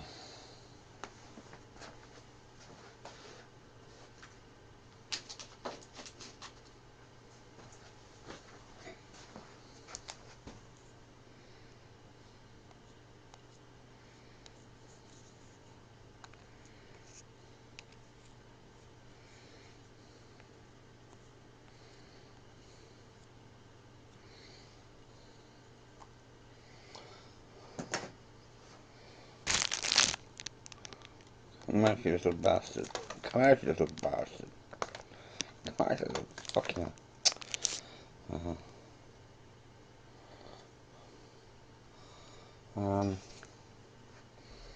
Perhaps you can see and get it in front of the camera properly. The line, it does seem to have gone in as good as near diameter. Exactly halfway, doesn't it?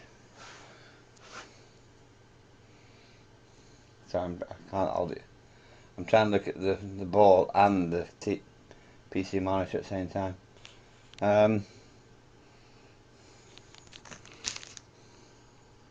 Sorry, I'm not doing a very good job of this. Like I say, I'm trying to look at two things at once here. So, I think this is near as damn it. It's gone halfway. It went halfway in, and didn't it? Went its it went its radius in. I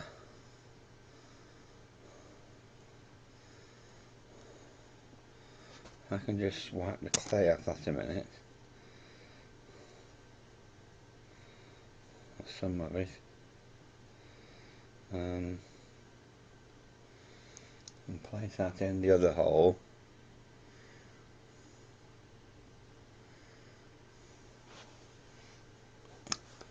And then mark with a different coloured pen.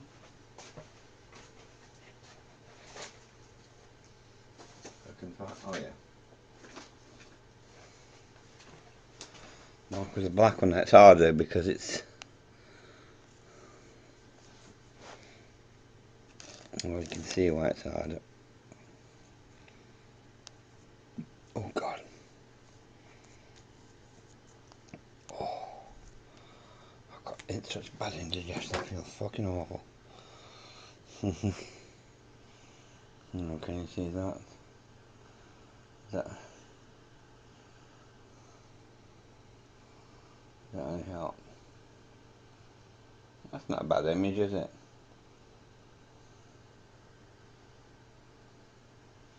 I can take a snapshot of that.